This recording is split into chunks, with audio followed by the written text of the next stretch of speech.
box? Oh, I see. Should be able to. Sorry, didn't mean to do that already. Okay. Okay. I just wonder what the message meant. Hello, hello. Go ahead and move to your first slide. Yeah. All right. I will. Is there a recording in progress sound? Yes, the recording is going. Oh, well, I didn't realize. Okay, thank you.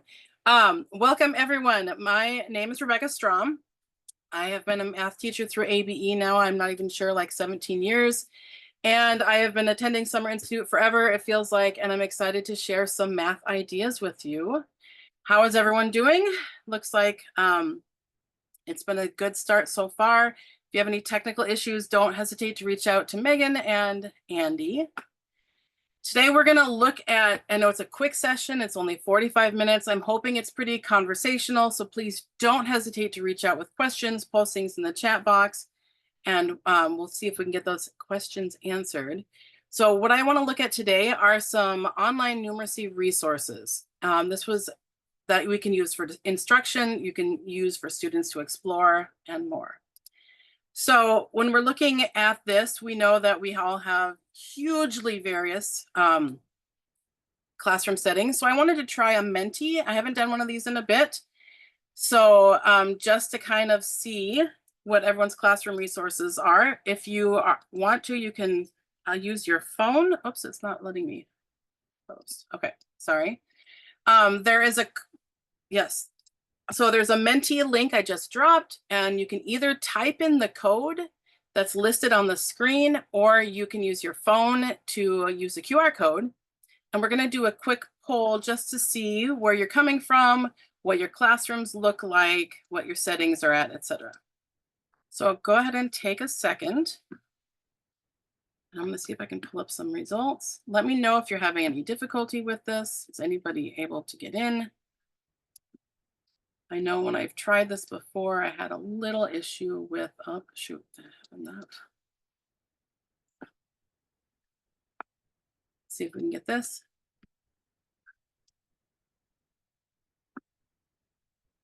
All right, here's some live results coming in.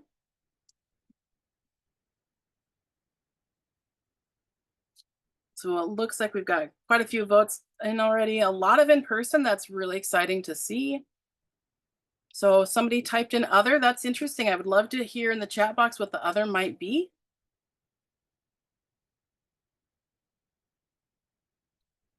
And so one class online, 2 in person. Okay, yeah, a combination, sounds great. Okay, so the reason I wanted to do this was to kind of just immediately address all the different settings that we are all facing in our ABE classrooms. And then I have one more Menti question for you. So once again, there is a code on the screen or a QR code. And I also dropped the code in the box.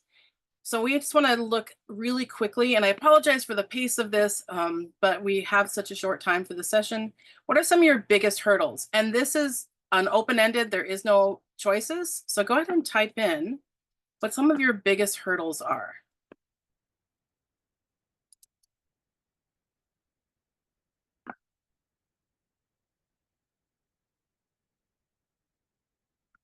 I'm going to give you just a minute. I'm going to grab this.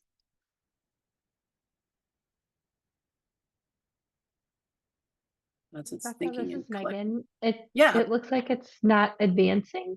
I'm not sure if other people have seen that as well, but it looks like I do have stuff coming through. It's a second. Wordle. It's a second. Second Menti. It's not the same Menti. It's a different code. It's a different code. Okay. Thank you Thank you. I missed that. So sorry. Yeah. Sorry for everyone. If you want to, the code I typed it in the chat box, or it's the one on my screen, 8825035.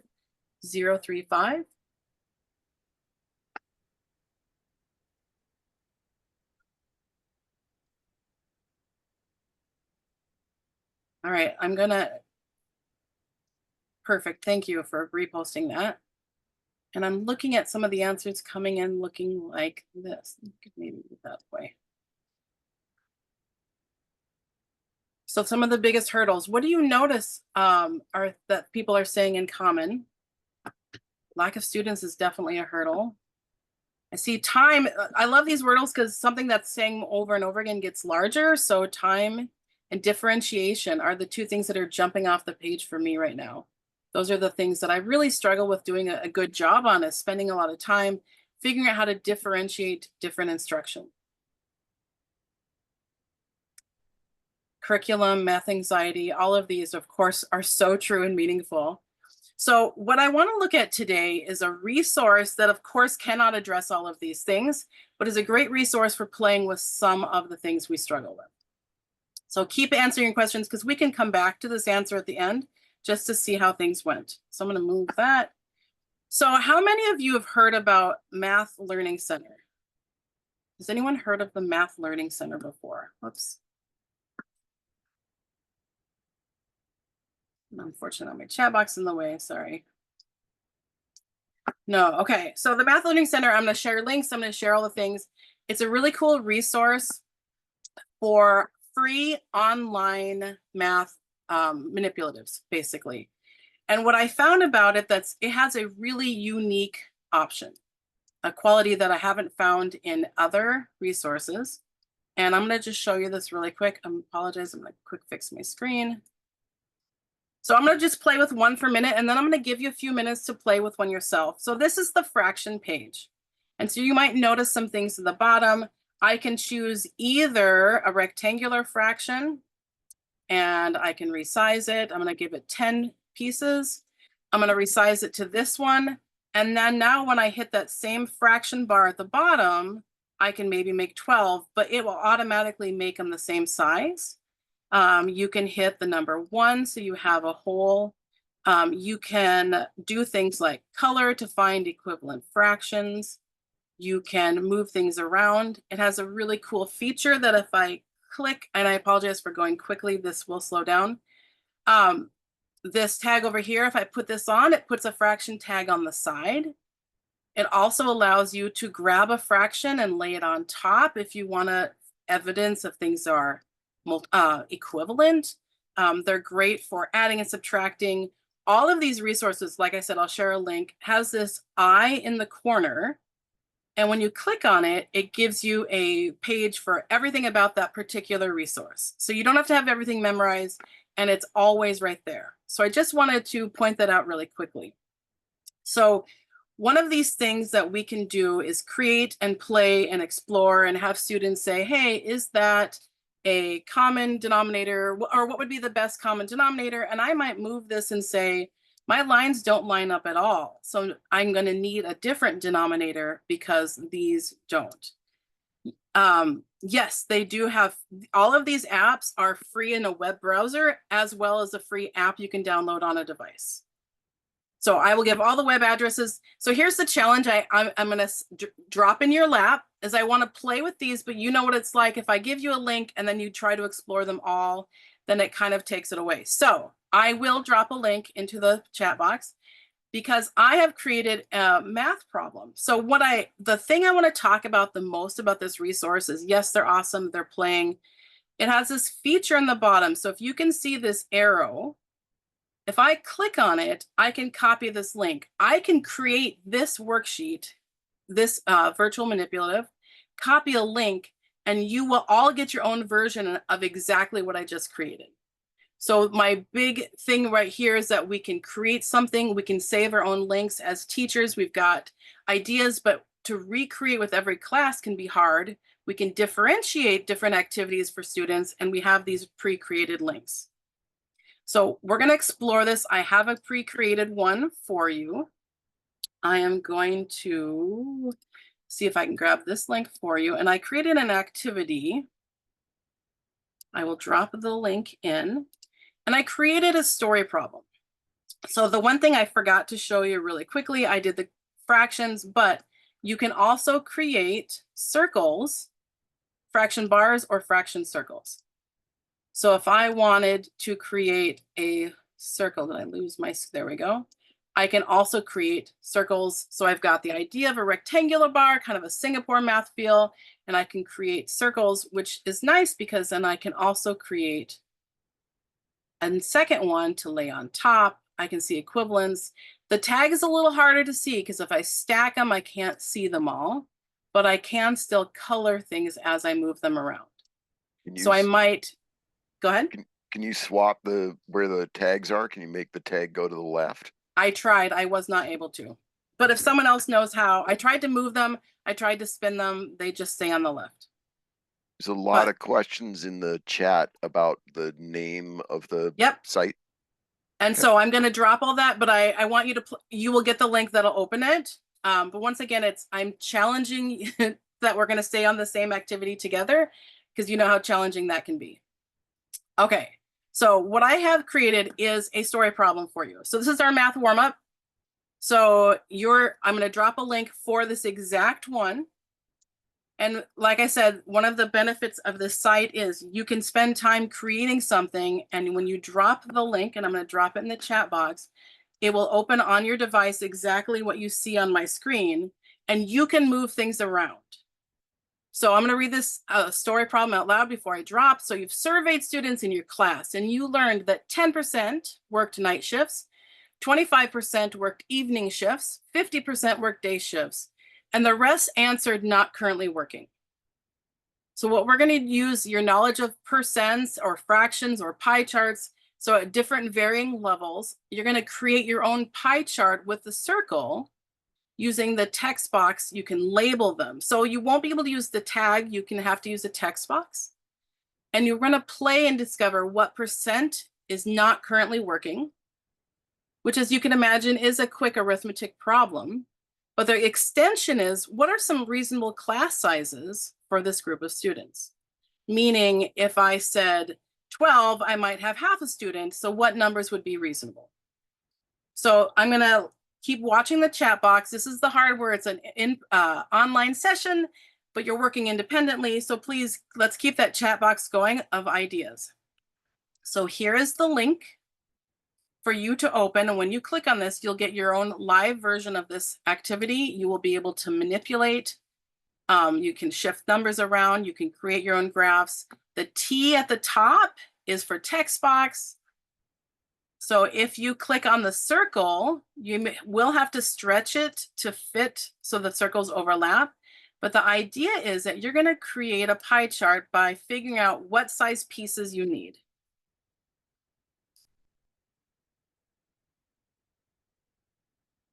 So great question, Chris. The only downside to this website is you cannot work collaboratively. So when I drop that link, you're all working independently. And when you adjust your screen, that doesn't affect someone else's screen. Now you can work collaboratively if you're sitting side by side on a computer. So that is the only downside. That's the piece of the Jamboard that I wish this also had, that you could work collaboratively.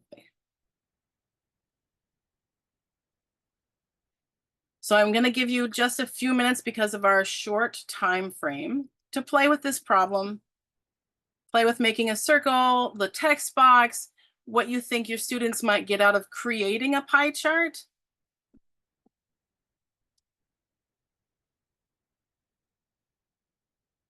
And where do you think a good place to start might be?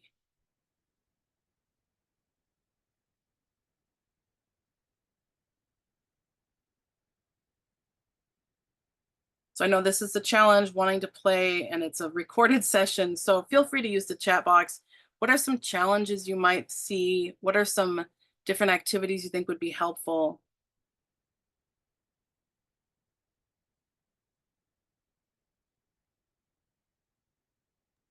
Once you've gone in and created a circle, how do you get it to fill in spaces on the circle? So when you create the circle, as you're creating it, you have to tell it how many equal parts. So as I create this circle, if I want to say 10%, maybe I want to cut that into 100 parts and shade 10 of them, or I'm going to cut it into 10 parts and each shade 1. So I might do that, and I'm going to shade, there's my 10%. Now So 25. How did you get that shade? I touched the ink on the bottom. Okay. And I just touched it. And I can touch more, and I have to double touch to undo it. So I actually found a little challenging with the ink, because I had to think a little bit about 50%. So I need to create now a second circle, and I'm going to give it 2 equal parts. And now I might shade the half. And so there's different ways to play. Like I said, this is just kind of exploring and playing. There is not I saw the question about an undo. That is another challenge I have. I wish I could undo my last step. That circle here in the corner that you see erases everything that you've done. So there isn't that undo. There is an eraser up here on the right-hand side. Oops, sorry. That can erase something you've done, or I can click something and unclick it.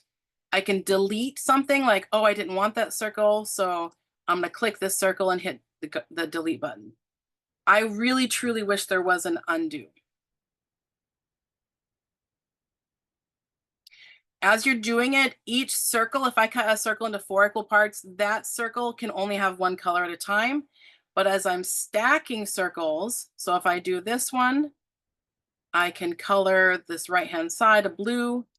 Oops, sorry. And then as I hit another circle, so I have the 50%, I have the 10%, I might want 25%, so I'm gonna have 4 equal parts.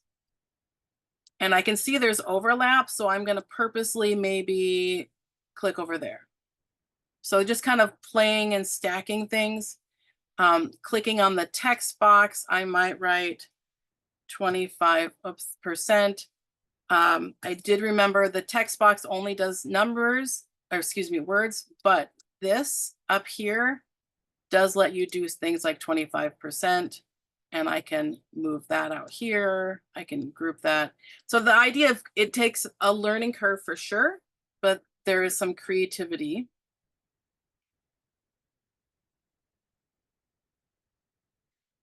So as you're overlaying, they're still going to show the parts so you can see them all. So there is not a way to get rid of them, but you could create a second circle or a second page if you wanted to see what shared and what they didn't, if that makes sense. One of the things that I was playing with is this split did bother me a little bit. So it made me think about, okay, so the 10%, I had 10 of them. And then I had to split some in half. So what would happen if I wanted 20 pieces? So then I can create your own equal parts. I could put 20, I laid it on top, and then I was able to see these were the green, and now they're all equal parts, which is easier to compare. Okay, so I kind of threw you in the deep end. I threw something more challenging at you, but we're going to back up a little bit and keep playing, but I want to show you some ideas. So as we're looking, so this is it's very similar to what I kind of built with you. I created the parts. I did see some were split, which made it harder for me to gauge.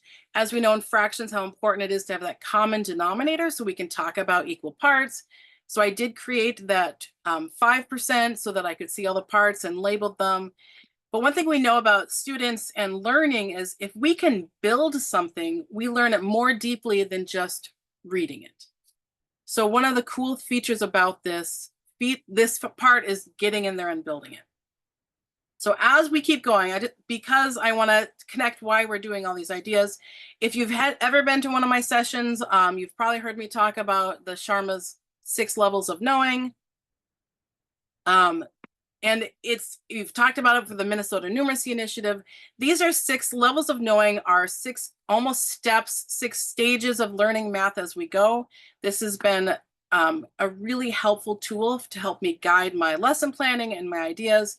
And I'm just going to walk through this in a ridiculously simple way. So the 6 levels of knowing mathematics is starting at that intuitive level, which is starting at something that people already understand. So for me, fractions, I typically try to start with money and coins because that is an equal part, and we can put these 2 equal parts and we can trade them for another equal piece and things like that. So starting with something they already know, and it doesn't even have to be mathematics. It can be something else. That concrete level is the level where we are touching and feeling and moving things. And those hands-on manipulatives that we try to get in our classrooms as much as possible. The next level is the pictorial level, and that is, can they draw what they're thinking? If I can draw it, I can explain it and I have a deeper understanding. The level after that is the abstract level, and that's where we work with those symbols and algorithms and all the things that we typically start. We often start with, here's a math problem, but we haven't looked at number lines or played with things or explored what it truly means to add or put things together that have like units. The next two levels are application. Can they apply this in a real world context? And then the communication is, can they explain it to someone else? As we see that the highest level of understanding is that communication level. Working with a partner is awesome. Why did you put that pink piece there? Oh, I have to put this shaded pink because I remembered that it was 1/4. Having those communications really deepens that understanding. The same, these 6 levels of knowing that I apologize for just blowing through so quickly. You may have seen them in NCTM. They focus on those middle pieces, the concrete, representational, and the abstract. They focus on those, and those are the things that we're often missing. But as we know, the intuitive level, especially with working with adults, being able to draw on some information they already know is incredibly important. So as we're doing this, we're focusing right now, this session is on that concrete level. I did some research on this last year, and I was able to find research that shared that the concrete level is as effective in person manipulating things and in virtual manipulatives as well. We have people with different learning styles. It really comes down to the person's personal learning style, but I was excited to see that the research supports virtual manipulatives are as effective. So as we're putting all of these pieces together, I wanted to focus on this idea of how we can get virtual manipulatives in the in-person, online, sometimes hyflex, sometimes there, how I can differentiate instruction and still have everyone able to do some hands-on learning. So this is the website that I was talking about. It's connected to a curriculum called Bridges, which I'm not very knowledgeable about, but MathLearningCenter is a virtual, they have all of these apps. I was able to talk to one of the reps at MCTM conference, and he shared some slides with me so I can share them. And these are the apps that are on there right now. And I wanted to explore some of them with you, give you opportunity to play at the end if we have time, and see how these can address some of our activities and our CCRS standards, as well as help with our lesson planning and our instruction. So one of the things I've done is I did create a handout for you that I'll share at the end. And I kind of played with this idea of how to pre-build some activities that I could build one time, save the code for, and reuse with my students. So I can tweak it, I can adjust it, things like that. So I'm gonna quick open this link and we're gonna play with another activity. And so I grabbed this CCR standard. This is a level A activity. So I have a handout for you where I've grabbed at least 2 standards from A through E and a little exploring. And the idea that we can take things from each level, create these activities, and share. One thing that's also really nice is that you can have students create and share back. For example, you could give them a blank slate and you could just give them this question. They can create it. And when you see on my screen, if I create something, I hit this box, it will create a code that they could email the instructor and you could see their work. So once again, it has this ability to share our thinking and our work in a virtual manipulative way. Bridges is, like I said, the curriculum is not free, but these learning apps are. So I'm going to drop one more link into the chat box. And just to play for just a minute.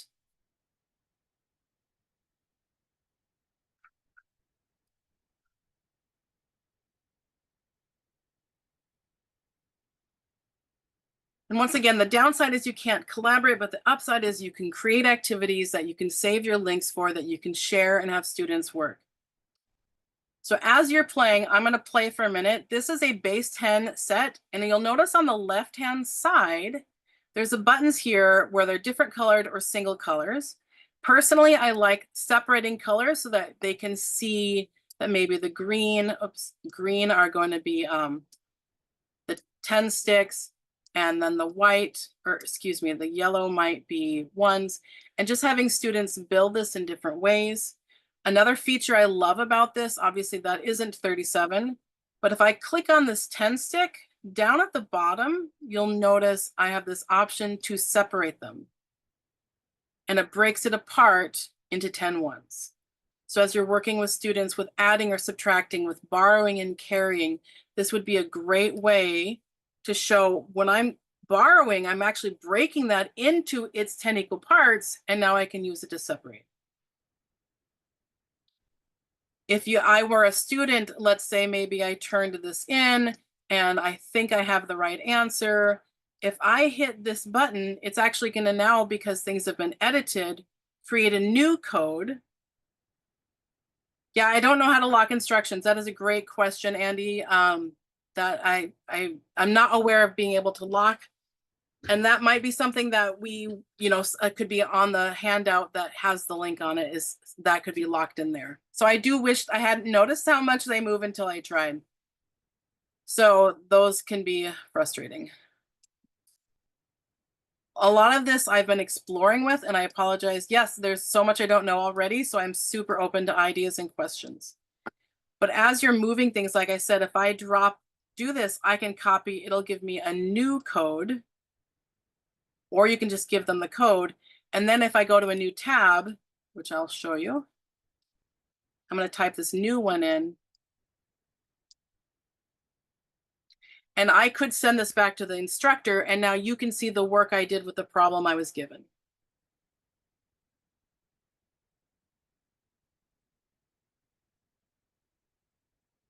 So I was looking at this resource as a really great way to explore, to have students explore work, sharing ideas back and forth. I'm going to see if this 1, 2, 3, 4, 5, 6, 7. I'm just going to make up a problem 8. Oops, wrong tab.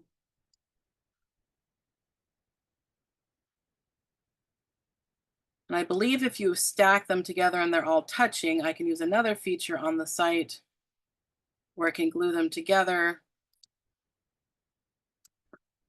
Oh, maybe I don't have enough. Maybe I didn't do it properly. As you're exploring, there were a lot of things I did notice just by playing. Like if I grab these and highlight them, maybe I'll try it this way. Grab these and highlight them. There's 3 that are highlighted. I can come down here and duplicate them. So I don't have to drag things one by one for everything. It has a great duplication box. It can turn things different sides. This is also a great feature that they all have, where I could turn this into an algebra problem simply by saying there were 107, some are hiding, how many must be hiding? So I love this ability to turn everything into algebra without it feeling like algebra. So obviously on the different devices, some of the things are going to be bigger or smaller, but as able to pre-create, differentiate instruction, have students play and explore, and then save a code to share back to you, felt like this really powerful activity. I would have students like paste the code on a email or something, because if you don't save the code and you close it, unfortunately, it is lost forever. As we're going up to different levels, I want to share an activity that I really like, an app that I think is really, really helpful. And I tend to find ways to use apps that are not always in the way they were intended. So if you just type in MathLearningCenter, and then you'll find the free math apps. One of my favorite apps is the number frames. And I use them working with adding and subtracting integers. So you can come over here to the left-hand side, and I can change any shape or color. My preference is to keep it simple and red and black. So I can say, what's negative 20 plus 6? We know our students definitely struggle with positive and negative numbers, but this isn't a situation where we can talk about this idea of any positive number plus its opposite. I'm sorry, any number plus its opposite becomes 0, and this idea of 0 pairs. And if I can pair up a black and a red, I know they become 0. And then I can just count what's left. And what's really helpful about that is eventually you start just picturing the positive and negative numbers as red and black, and I can say, oh, I have a much bigger positive number added to a smaller negative, so I know my answer is going to be positive in the end. It's also really cool if I hit this, it'll empty out and it'll start all over. But if I wanted to say 5 times 2, I might see that I have 2 groups of 5, and that would be 10. And if I've worked on my students to understand that negative and opposite are interchangeable, then I can change the colors. I'm trying, oh, how did that work now? Sorry, you can change the colors. Some of these apps I'm forgetting a little bit about for a second. The lack of the undo button is incredibly frustrating. I totally agree with you, Joe. Colors on your right, the little color wheel. Okay, yep. That's what it is. So I can say, oh, I'm going to find each one's opposite. I haven't done this one in a bit. Sorry, thanks, Andy. And it does take a little bit of time, but you can at least appreciate that the opposite is the other color that it's not. So -2 times 5 would be 10, 2 groups of 5. The opposite of that would be -10. And then I can actually sit, and sometimes even having students realize we don't want to have to do it every time, but now we know why, and it's a time saver and things like that.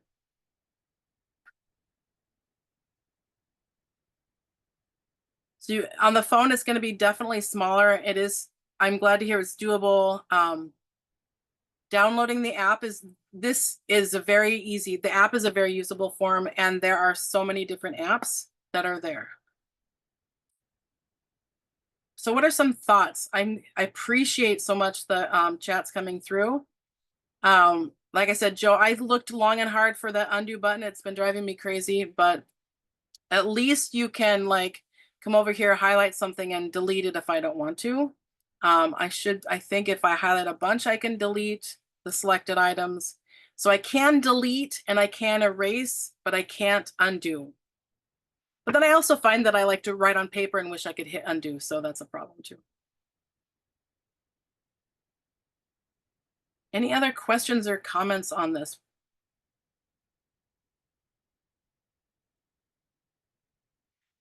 So one of the things I wanted to explore was this idea Rebecca, as, yes. How did you do that circling thing to select? When you're just, yep. So I'm just going to add more out here. When something is, I just circled it with my thing and it turned blue. Okay. So it's basically using your mouse as a cursor to grab it. Okay. There isn't really a one up here that shows you're doing that. If I click on the board, then I can select stuff. I love that I can just hit double, or I can delete it, delete selected items. So that has been very helpful, where I created a shape and then I circled the whole section and hit duplicate, and I didn't have to duplicate again. Especially if you're dragging these circles one by one, right? If I want to save time and just move all 5 of them, I can select 5 and then just move all 5. If I want to select all 10 of these, as long as they turned blue, then I know that, or the blue outer edge, they've been selected. So the difference between enter a share code and the share your work icon. So if you click this share button, so the other thing is you can also save the image as so if you create something, before I forget, you can save the image on your computer so you can share with them what it's supposed to look like. When you look at this copy code, you'll notice that the last digits match the key code. So if you go to MLC and you just go to a blank one, you can hit this key and type in the key code, or you can type in the whole link. So if you just had students open a blank screen all in the same app, then that's where the key code goes. So like I said, you'll notice in sharing, the key code is the last few digits of the shared link. Does that help?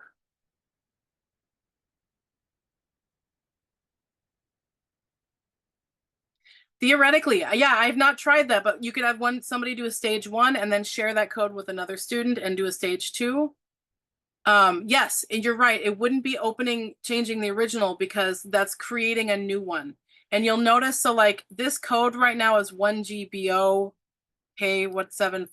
But if I make a lot of changes and then I go to do this, it's now going to create a different code because I made it changes. So if you still had that same first code, you could download, open it, and do things. I would strongly encourage, if you're doing that, maybe to have people save images so they could keep track of if they lose it, what they started with or something. But I envision, like, I started doing this, having a Google Doc or a Google Sheet of my topic and the code so I can use them over and over again if I really like an activity that I'm sharing with students.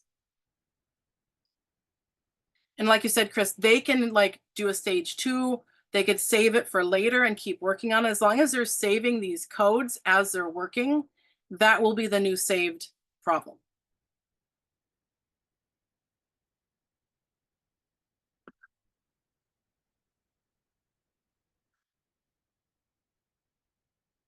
So one of the things I fell in love with about this is that it's the ability to have virtual manipulatives for both in-person and online classes, and they're free, and we can build on them instead of like recreating the wheel with every class, with every student. How long are the images saved for? I'm not sure I know what you mean by images, but if you had a code, as far as I know, I've not had a code stop working, so I believe that they would still work. Yeah, the apps are, I'm going to come back up here to go back to the Math Learning Center. And when you go to free apps, so you'll notice over here, open web app, install web app, iOS app. Those are for most apps. Not all of them have all three. But they all have the web, if nothing else. Some of the ones I wanted to also point out that sometimes you just don't think about is I started playing with this number chart because I find one of the things that students struggle with a lot are prime numbers. So I started playing with this idea. You can actually stamp. So I said, well, number 1 is not prime or composite, so I'm going to make it gray. Then I'm going to start stamping all my prime numbers. So I'm going to turn it red, and 2 is red. And then I can tell it stamp every 2 starting with the number 4, and it's gonna cross. Oh shoot, I did that wrong. Let's fix that. I wanted to change it to a shape, not the same thing. Sorry. I want to stamp every 2 starting with the number 4. I've done this many times where I keep forgetting that. And okay, so this is the undo button that I just don't love that I have to do. Let's try one more time. It is real. But this is something I just discovered, as I have given this to my students in person as a let's play with prime and composite numbers. And I've had them do this in person, which is great in person if you are in person. Let's find all the multiples of that number. Let's see if this worked finally. And now I know that those are all composites. And then I can go to the next one. Well, I know the next one is prime. So I'm going to do 3. And then I'm going to pick a shape and say, now I'm going to stamp every 3 starting with the number 6. And I'm going to have those shapes. And it's a little clunky because of that undo button doesn't exist. Like I said, I've done this in person with markers and highlighters, but it's still a really cool way to discover prime numbers, composite numbers, find out all numbers that are factors. So anything that has a red circle has the factor too. So being able to explore different ways. And once again, you can get halfway through and save a code and come back. Like I said, coming back here will be, this is the new start. So you can't make changes after that. I'm making changes before that, but you can delete and keep going. We only have a few minutes left. Andy is right. This is at 3:15. That's correct, right? 3:15. So what I'm going to do is I'm going to show you one more thing. So these are the apps in the slides. I'm going to drop the slides in there. But I want to show you a quick peek of one of the handouts that I did make.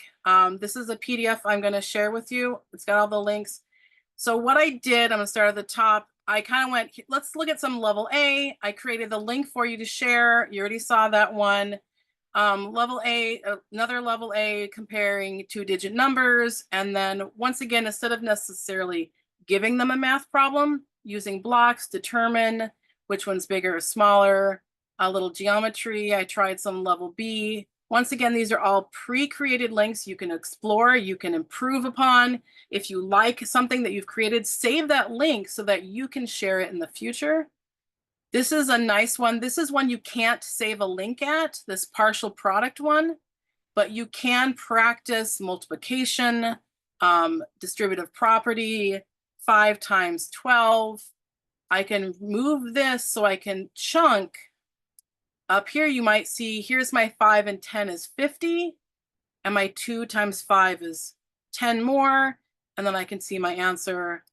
And so students can explore area models and explore chunking, things like that. So there's some, this number racks, there's some adding and thinking about, I think level 2 was adding, subtracting within 20. So you can actually create a 10 frame that's 20 big and you can play within those. So this is the handout that I am gonna drop in the link in the chat box for you to play with. I look forward to hearing any feedback you have of it. I'm gonna quick pause this so I can find the right link. The version I have for you is a PDF version so that I didn't want links to accidentally get deleted, for example. Let's get this in here. And then here, the handout is just your basics. It has all the links on there. Once again, I just wanted this really short. This was a very short session. I appreciate you guys hanging in with me on the last day when I know it's easy to want to keep going with your day. Thanks for exploring. Here's a QR code for that handout again. Once again, that's just a jumping off point. Please know that those activities are not fully covering any one standard, but it's more like tip of the iceberg, like here's ways to explore, here's ways to play.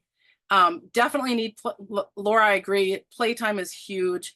Just remember the one key that I have found for every one of these apps is if you're like, I'm not sure what these things do, on every single page, this eye in the right-hand corner is an immediately cheat sheet. Tells you everything you need to know. Super helpful because it's right there every single time. You don't have to leave anything. You don't have to lose anything. It's really, really handy. Even on the partial product, there's a little one. It doesn't have a lot of features, so there's not much, but those information keys are super incredibly helpful. So we have 3 whole minutes left. Anybody have any questions or thoughts or comments? I'm happy to stick around for a few minutes afterwards if people want questions. Like I said, this is just something I tripped on and started digging into more and really using them a lot. I've really appreciated the abilities this has, and this is just the tip of the iceberg. Thank you guys for coming. I hope you had a great conference. And don't hesitate to email me with questions or, like I said, with better ideas. Yes, thank you very much, Rebecca. Thanks, guys. I really appreciate you coming. But like I said, I'll stick around if someone has any questions. Remember that while this was the last session, there is the Sound Garden going to be starting at 3:30. Just kind of relax you into your evening. And we're happy that you did all this. Do remember that you will get an email from Wendy regarding filling out a evaluation of the conference. And when you do that, then you'll get the link to download your CEUs.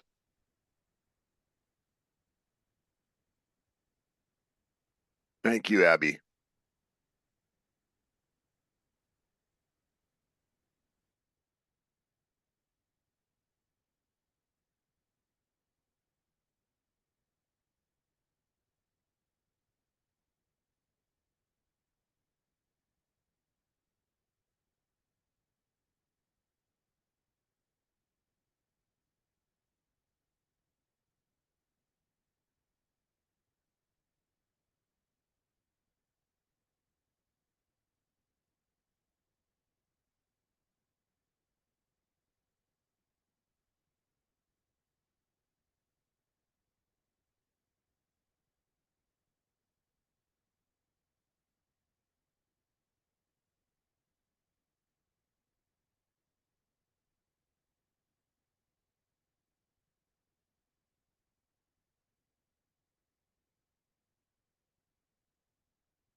You're not still recording, are you, Andy?